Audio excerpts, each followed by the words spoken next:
All right, everybody, we're going to do practical finding agents. Now that you've kind of heard the bigger overview, I thought it'd be fun to do some home trials. So this was done at my house to give you an opportunity to taste what some different finding agents can do for your wines. All right, guys, here's for your tasting order. So go ahead and put out 7 glasses and then go ahead and hit pause. And then what I want you to do is go ahead and pour in this order. So in glass 1, pour tube 1. Glass 2, pour tube 6. Glass 3, pour tube 5.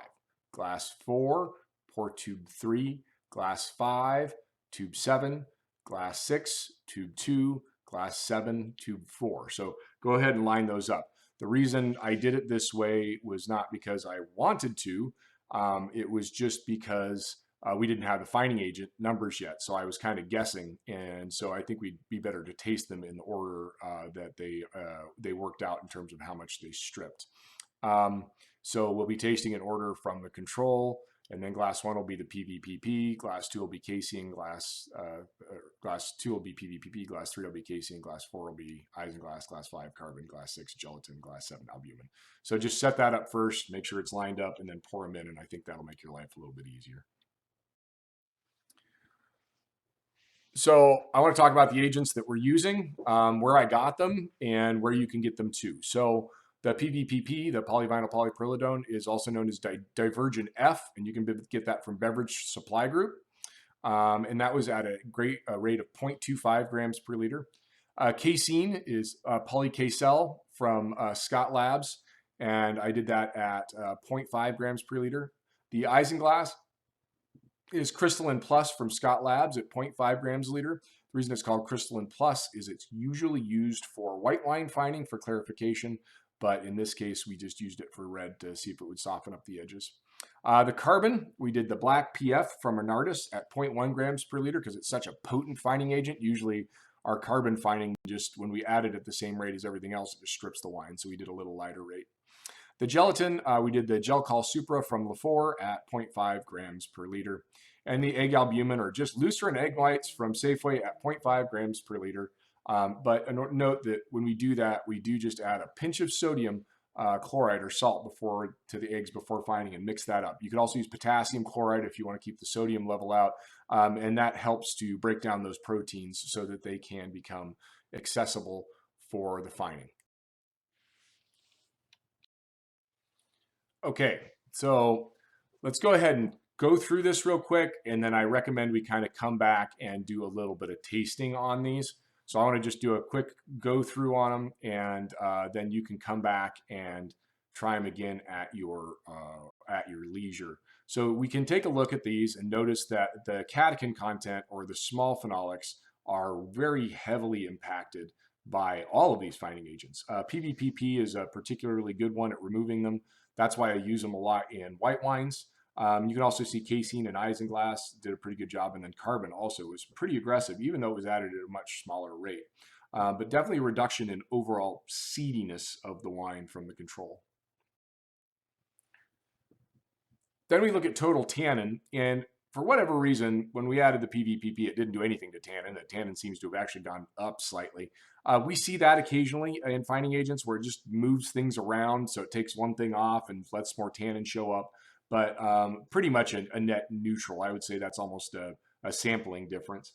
And then casein definitely had a little bit more of an impact on total tannin. Isinglass, carbon, gelatin, and then down at the other end, albumin definitely had a fairly robust reaction. So, in certain wines, certain things that are supposed to be very, very good at stripping out big tannins, like carbon should take everything out equally, had a pretty moderate effect. And I think that has to do with some of that isoelectric point stuff.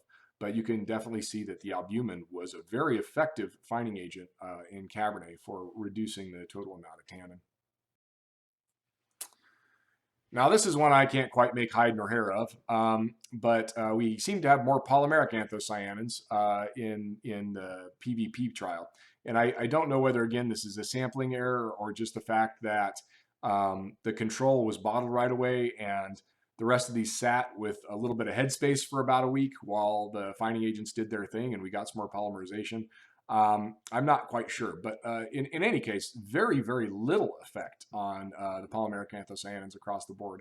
The only one that seemed to have a pretty big impact were the casein and albumin. And albumin tends to really go after polymeric anthocyanins. It's one of the bigger challenges. So it takes off those nice, smooth up pieces that help soften the tannin blow. So sometimes you can add albumin, and even though you took some tannin out, you can end up making a wine that tastes relatively a little bit more astringent. All right, total anthocyanins, you can see that they all were pretty even in removing color. That is something finding agents can do, and it seems like the anthocyanins in this wine were quite ripe for being pulled out. So the control definitely has a lot more, and then every other one seemed to about more or less even. Casein maybe being slightly more aggressive, but for the most part, you can see that the control, the was quite high, and then we followed that with similar numbers kind of across the board in terms of color removal. So, but this is the big one, and this is where things are going to change quite a bit. So when we start talking about that polymeric anthocyanin tannin index, so we do know that the control at 0.62 is a fairly grippy wine. And then every time this number goes up a little bit, that's going to be the ratio of how much tannin we have to how much polymerized stuff we have. And so you can see that in this instance, we have the control at 0.62, and casein's probably close to the same, even though there's a little less of everything in it. But as we go along, isinglass, carbon, gelatin, albumin all contribute to a softening effect of the wine.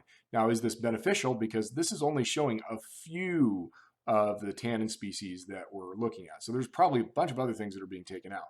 So the question is, from a sensory standpoint, are there any of these that you really prefer over the control, or is the control the best? And that's the thing about a finding trial, is that you've got to find out what's the best.